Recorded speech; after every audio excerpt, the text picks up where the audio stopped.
अस्सलाम वालेकुम दोस्तों। जब आप अपना सॉफ्टवेयर एफपीआर के सिस्टम के साथ लिंक कर देते हैं, तो उसके बाद जो मेन चीज जो आपको नोटिस करनी पड़ती है वो ये होता है कि आपके आइटम्स के ऊपर परसेंटेज क्या है और इसका शेड्यूल क्या है। अक्सर जो यूजर मिस्टेक करते हैं वो आइटम्स की या तो परसेंटेज डालते नहीं है या गलत डालते हैं, या फिर उसका शेड्यूल जो डालते हैं उसके मुताबिक आइटम की ट्रीटमेंट नहीं करते।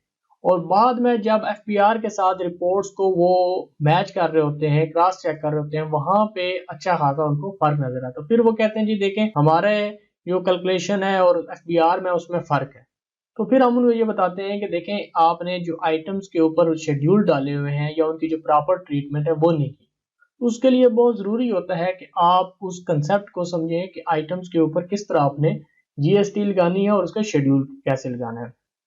अब मिसाल के तौर पर दो मेजर जो कैटेगरीज होती हैं किसी भी मार्ट के अंदर, एक होता है नॉर्मल टैक्स। नॉर्मल टैक्स ये होता है कि आप अगर किसी बंदे को 200 रुपए की चीज बेच रहे हैं, 200 के अंदर से आपने 17% टैक्स सेपरेट करना है। अगर वो किसी को 150 की बेच रहे हैं तो 150 के ऊपर 17% बनेगा।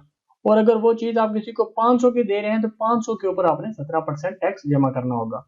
लेकिन इसके बाद जो दूसरा मेन उस आइटम्स की लिस्ट आती है वो होती है थर्ड शेड्यूल की। और मोस्टली जो आपकी कॉस्मेटिक्स के आइटम्स होते हैं या आपके फूड्स आइटम्स होते हैं उनके ऊपर आप अक्सर देखते होंगे वो उन पे लिखा होता है आरपी ये है, एसटी यानी सेल टैक्स ये है, और एमआरपी ये है। अब ये आइटम देख रहे हैं, ये एक मैंने आइटम क्रिएट किया 0101 टेस्ट आइटम।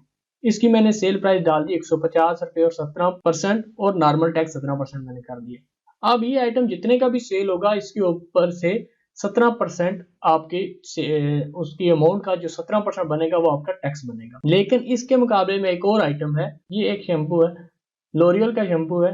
और इसकी आप स्क्रीन के ऊपर देख रहे हैं, इसके ऊपर ऑलरेडी प्रिंटेड है कि इसकी एमआरपी क्या है, इसकी आरपी क्या है। आरपी से मुराद जिस जिस प्राइस के ऊपर इन्होंने टैक्स लगाया हुआ है, और इसके ऊपर टैक्स की परसेंटेज क्या है वो है 17%। और ये थर्ड शेड्यूल का है। जिस चीज के ऊपर भी आरपी लिखी हुई हो, टैक्स लिखा हुआ हो कैश एंड कैरी में, वो आइटम थर्ड शेड्यूल का होता है। इसकी ट्रीटमेंट टोटली डिफरेंट होती है। अब ये आइटम अगर ये किसी को 500 का दें, 5000 का दें, 5 लाख का भी दें, उसके ऊपर जो टैक्स बनता है वो इसके ऊपर बनता है 66 रुपए, जो इन्होंने मेंशन किया हुआ है। अब मैं इन दोनों आइटम को सेल करके पॉइंट ऑफ सेल से आपको बताता हूँ कि इनकी क्या फर्क पड़ेगा।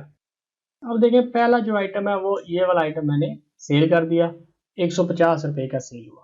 इसके बाद जो दूसरा आइटम मैं सेल कर रहा हूँ वो लोरियल का शैम्पू है जो कि थर्ड शेड्यूल का है। ये भी आइटम सेल किया। अब यहाँ से मैंने इनका बिल जो है ना वो निकाला, और एफपीआर का 1 रुपया सर्विस चार्ज, क्योंकि एफपीआर रिकमेंड करता है कि आपने हर बिल के ऊपर 1 रुपया एक्स्ट्रा लेना है, तो 610 रुपये हमने इनसे चार्ज करने हैं। यहाँ से मेरा बिल फाइनलाइज हुआ। इसके बाद ये एफपीआर के पास गया, और यहाँ से क्योंकि मैंने अभी प्रिंटर रोका हुआ है तो यहाँ से इसने प्रिंट होना है, ये प्रिंट पे चला गया। अब हम इसका व्यू देखते हैं कि इसमें किस तरह का व्यू आएगा। ये डिस्प्ले करते हैं हम, ये उनका एफबीआर का उसको बिल नंबर मिल गया, ये उसका क्यूआर कोड है। और अब हम इससे जो क्यूआर कोड है वो स्कैन करते हैं। अब ये क्यूआर कोड हमने स्कैन किया, ये आपकी इनवॉइस सेंड होगी है जी। और इसके बाद जो आप अगर देखें टोटल जो टैक्स चार्ज हुआ है आपसे, वो 88.48 आपका टैक्स चार्ज हुआ है। इसके अंदर सारी डिटेल आ गई। लेकिन किस आइटम के ऊपर कितना कितना चार्ज हुआ उसके लिए भी हम देखेंगे इसके आईएमएस के जो पोर्टल है रिपोर्टिंग का, वहां पे आके देखते हैं। अब ये देखें, ये हमने आज की डेट के अंदर ये बिल उनका व्यू कर लिया। इस बिल के ऊपर अगर हम क्लिक करें तो यहाँ पे देखें दोनों आइटम्स हमें मिल गए हैं। इसके अंदर एक आइटम सेल वैल्यू ये थी, इसके ऊपर जो टैक्स चार्ज हुआ वो टैक्स चार्ज हुआ देखें 66.69। लेकिन जबकि जो इसकी टोटल जो हमने सेल किया था वो ये प्राइस थी। इसी तरह ये जो आइटम है, ये जो इसका टैक्स चार्ज हुआ वो इसके ऊपर हुआ था, ये इसके ऊपर। हालांकि ये वाली प्राइस हमने कहीं पे भी उसकी मेंशन नहीं की हुई थी। तो सिस्टम को ये पता है कि अगर ये थर्ड शेड्यूल का होगा उसकी ट्रीटमेंट क्या करनी है, और अगर नॉर्मल होगा तो उसकी ट्रीटमेंट क्या करनी है। तो अक्सर जो कस्टमर्स की मिस्टेक होती है वो आइटम की जो एमआरपी और आरपी है वो मेंशन नहीं करते, जिसकी वजह से वो थर्ड शेड्यूल आइटम में लगा भी देते हैं अगर किसी आइटम का, तो वो थर्ड शेड्यूल का बनता नहीं है जब तक उसकी आरपी और एमआरपी दो चीजें आप मेंशन ना करें। उम्मीद है दोस्तों कि मेरी ये आपको वीडियो पसंद आई होगी। कमेंट्स के अंदर जरूर इसका इजहार कीजिएगा। अल्लाह आपका आमीन नासिर हो। अल्लाह हाफिज।